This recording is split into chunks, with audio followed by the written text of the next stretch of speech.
Olá, como vocês estão? Hoje nós vamos ter mais uma aulinha caseira aqui. Vamos falar sobre as enzimas, tá? É, eu dividi o tópico de enzimas em vários vídeos para que não ficasse muito cansativo, tá bom?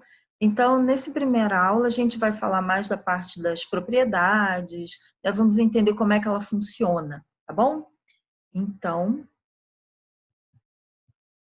as enzimas, elas são proteínas, tá?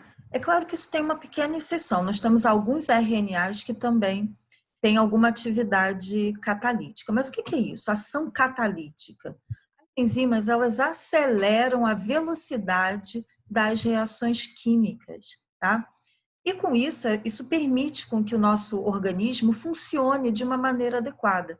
Qualquer reação química que precise ocorrer no nosso organismo não encontra as suas melhores condições de temperatura, de concentração de substrato, de nada disso, tá?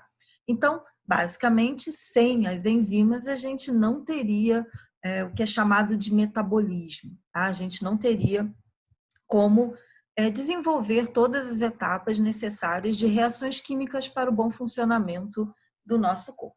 Tá? Então, elas são catalisadores biológicos. Então, o catalisador ele faz isso, ele acelera a reação química. Então, as enzimas são os nossos catalisadores biológicos. Como qualquer proteína, as enzimas elas são determinadas geneticamente. O que isso quer dizer? Quer dizer que nós herdamos genes, sempre em dose dupla que a gente tem, né?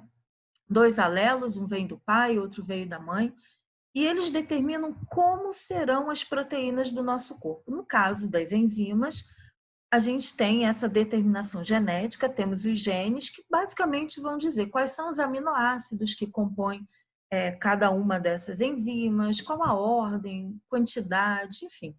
Tudo isso vai ser então determinado geneticamente. Então, existem variações, tá? De pessoa para pessoa, de organismo para organismo. Existem variáveis dessas enzimas, existem isoformas, tá? De algumas enzimas, às vezes de órgão para órgão. É a mesma enzima, faz a mesma atividade, mas ela tem alguma diferença na sua constituição, né, de um órgão para outro, tá?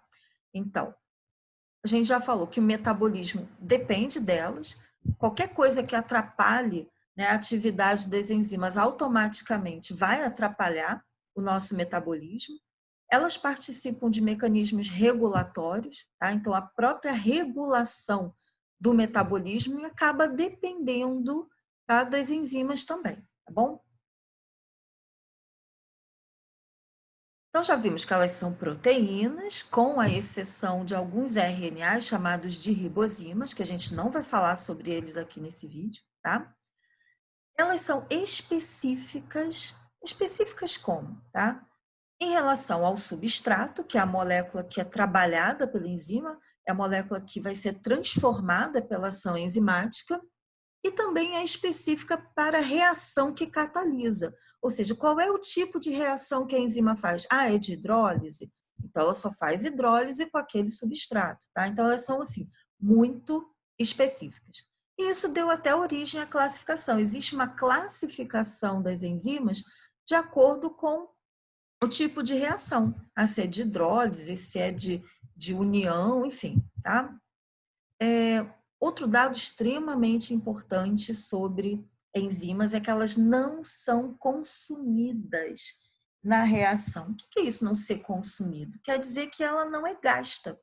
A mesma enzima ela pode participar de várias e várias e várias reações, tá? Ao mesmo tempo, tá bom? Então a gente não tem necessariamente que ficar produzindo enzimas e mais enzimas a cada reação que a gente precisa fazer. A gente pode ter a enzima trabalhando várias e várias vezes, fazendo a mesma reação, tá bom? Então, isso dá uma economia aí na produção de enzimas.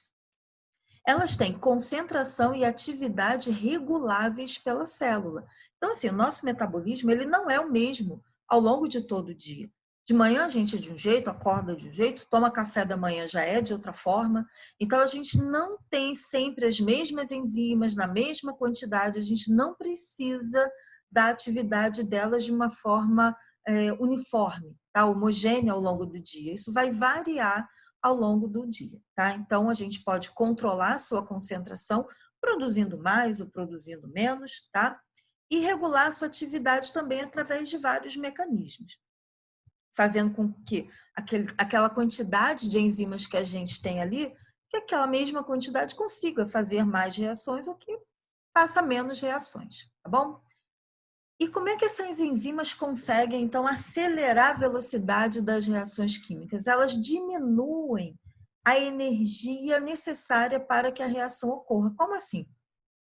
Quem precisa ganhar energia é o substrato. Então, esse substrato, ele pega energia, ele absorve essa energia, ele fica no estado ativado, tá? E aí ele pode, então, sofrer a sua transformação. A enzima só faz com que a necessidade dessa energia seja menor, que ele necessite de menos energia, tá bom? Vamos passar aqui.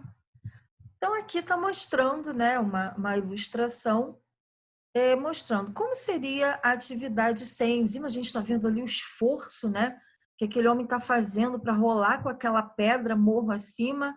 Depois, quando o morro descer, a gente vai ver que a pedra vai chegar no mesmo ponto do que essa outra pedra sendo levada no reto, só que com muito menos gasto de energia, tá? Então, sem enzima, a gente teria uma necessidade muito maior de energia do que o que ocorre na verdade. Tá? Então, assim, uma questão energética para a célula.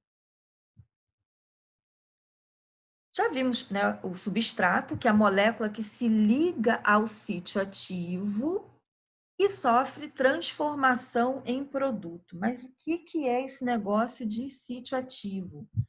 A gente tem, nessa figura aqui do lado, toda essa parte azul é uma enzima, tá? Essa enzima, ela é uma enzima que coloca grupamentos metila ao DNA. Ela acrescenta, né, esses grupamentos metila ao DNA. E ali no meio a gente está vendo quem? Um trechinho de uma molécula de DNA. Então, o sítio ativo é esse local, tá? Esse nicho aonde o substrato se liga. Então, a gente tem que ter na enzima uma configuração tridimensional, ou seja, uma forma específica, e tem que ter um local ali específico aonde o substrato vai se ligar e aonde ocorre a transformação dele em produto, tá bom? Então, toda enzima tem que ter essa ligação do substrato ao sítio ativo para que a reação ocorra. Ela não ocorre assim por transmissão de pensamento, tem que ter o contato realmente, tá?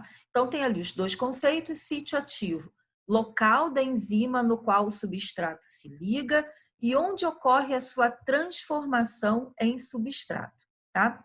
E o substrato é a molécula que se liga ao sítio ativo e sofre transformação em produto, ok? Temos uma nomenclatura, ou seja, as enzimas, elas têm nomes, tá? Esses nomes, eles, na verdade, são vários nomes. Ela pode ter um nome corriqueiro, um nome comum usado no dia a dia, e pode ter um nome sistemático, um nome de classificação, que é bem mais complicado, tá? Então, assim, normalmente, o que a gente tem? O nome das enzimas é dado adicionando o sufixo -ase. Então, o sufixo é aquela partezinha que fica lá no final da palavra, tá? Mas que palavra é essa? Ou é o nome do substrato, da enzima, ou o nome de uma expressão que diga o que ela faz, qual é o tipo de reação que ela faz. Às vezes, uma junção de substrato com o tipo de reação. Então, a gente tem, assim, várias formas de dar nome à enzima. Então, temos aqui um exemplo da urease. Ela catalisa a hidrólise da ureia. Então, ela só vai fazer a hidrólise e só com a ureia, tá? Lembrando que elas são bem específicas. Temos a álcool desidrogenase. Essa álcool desidrogenase, ela metaboliza o álcool que é ingerido. Então, lá no fígado, ela vai atuar transformando esse álcool, dando sequência, né, à sua metabolização. Então, ela catalisa a oxidação de álcools em seus aldeídos correspondentes. E daí, desses aldeídos, vão sendo transformados em outras moléculas, tá? E a gente tem ainda os nomes tradicionais. O que é o nome tradicional? Aquele nome que foi dado lá no início, quando as primeiras enzimas começaram a ser descobertas. Geralmente se dava a terminação ina, porque elas tinham nitrogênio, então elas tinham essa característica de serem proteínas, tá? Então, temos aí o exemplo da pepsina, da tripsina, entre outros, tá? Então, esses são nomes tradicionais, mas não quer dizer que essas mesmas enzimas não tenham outros nomes sistemáticos, outros nomes, né, de classificação. Bom, como é que a enzima trabalha, então? A gente tem a cinética enzimática. A cinética lembra o quê? Movimento, tá? Então, é o estudo das velocidades das reações químicas. Como é que a enzima trabalha, então? Primeiro passo é a ligação do substrato à enzima. A gente já viu que não é por transmissão de pensamento, a gente tem que ter um contato, tá? Contato direto. Então, a enzima tem que se ligar ao substrato. Os dois formam um complexo enzima-substrato, tá? Então, esse complexo enzima-substrato dá aquela ajeitada no substrato, faz com que ele chegue ao seu estado de transição. Lembrando que no estado de transição, o substrato ele tem energia suficiente e necessária para ajeitar, né, os seus átomos se transformar no produto, tá bom? Então, a gente tem aí uma pequena equação, isso não é uma conta matemática, não é nada, tá? Ela só quer dizer o seguinte, o Ezinho é de enzima, mais o S de substrato. Então, isso forma o complexo enzima-substrato. Esse ES quer dizer complexo enzima-substrato. E aí, esse substrato se transforma em produto e a gente vai ter a enzima liberando esse produto. Então, notem que a enzima não foi gasta, ela não foi consumida, ela continua ali presente e pode fazer outras reações com outras moléculas de substrato, produzindo outros produtos, ok?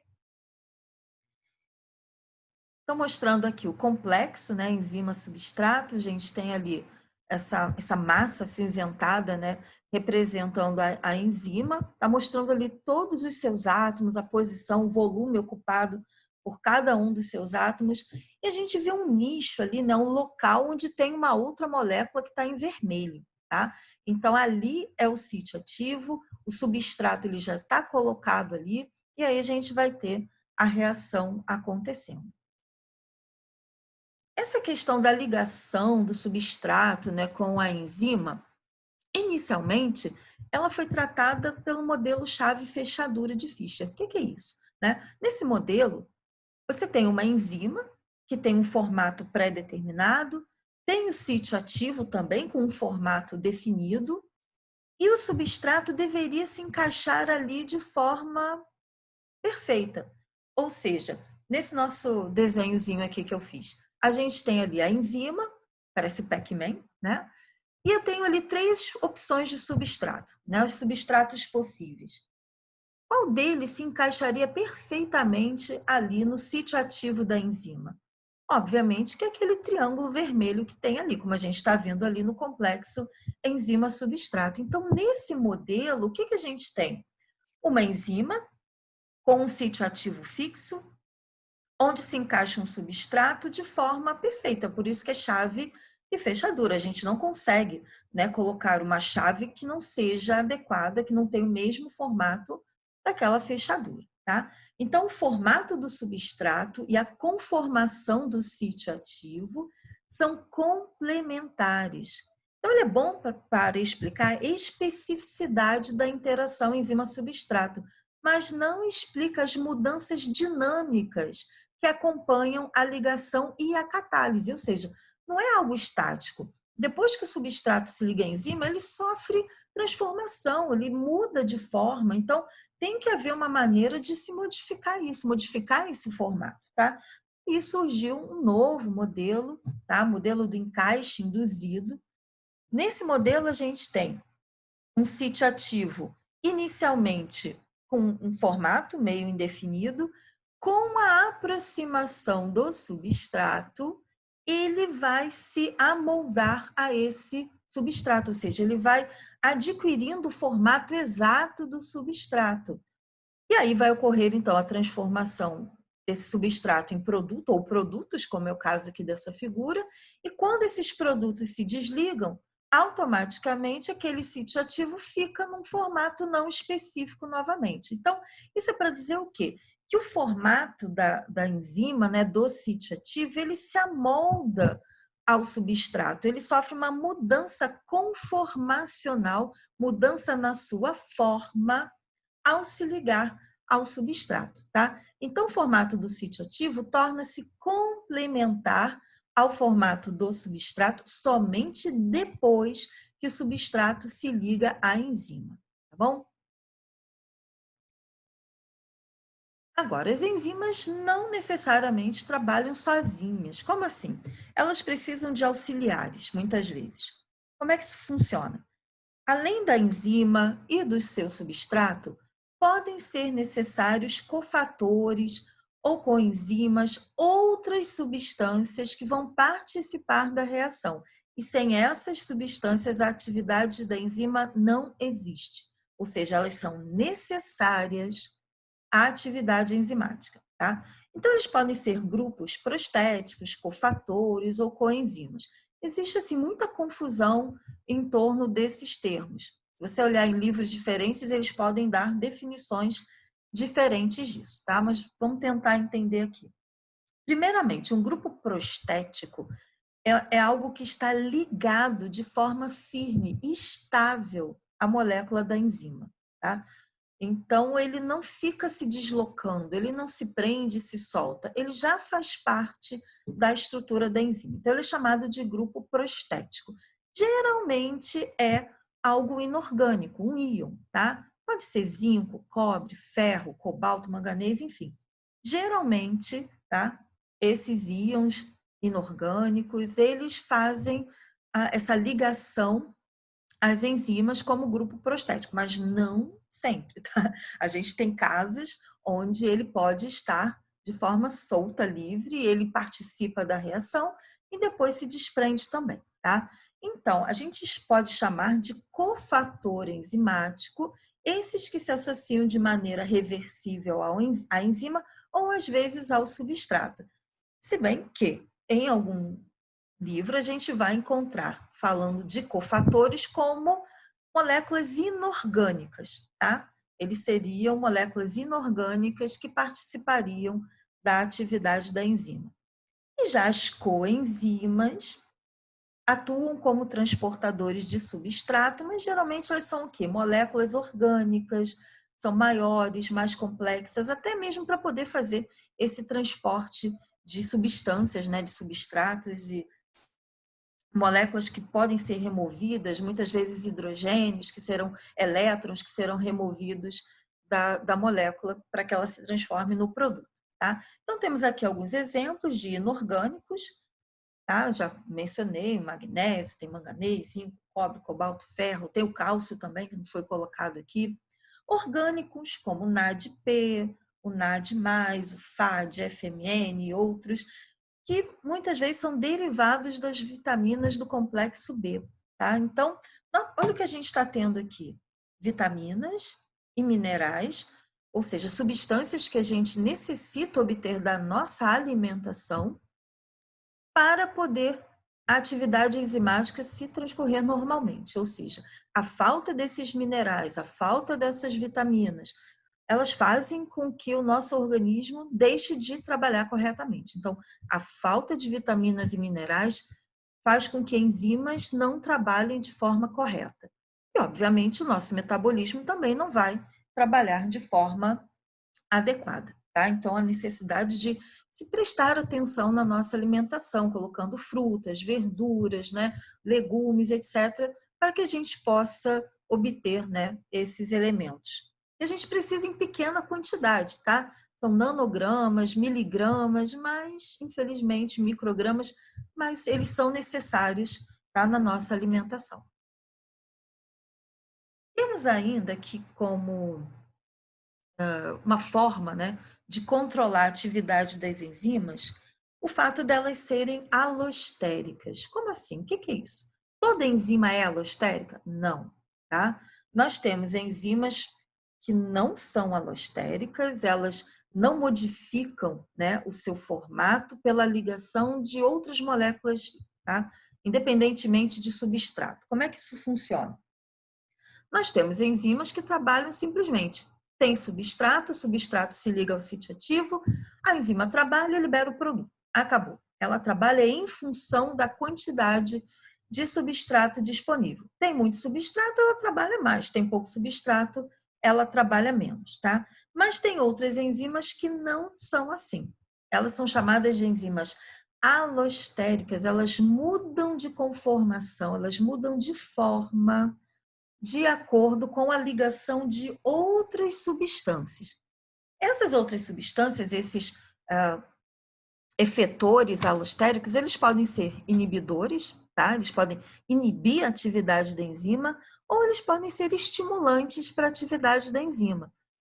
A gente pode ter enzimas atuando dessas duas formas, tá? Então, os inibidores alostéricos, eles modificam o sítio ativo, de modo que a ligação do substrato fica diminuída ou impedida. Então, dessa forma, a enzima não trabalha.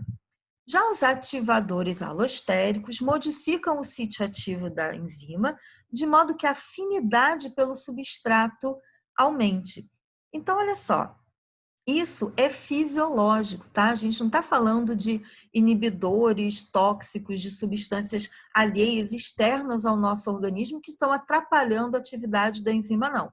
Ou fazendo ela trabalhar muito mais. Não é isso. O que a gente tem é um mecanismo fisiológico para que a gente consiga controlar o nosso metabolismo.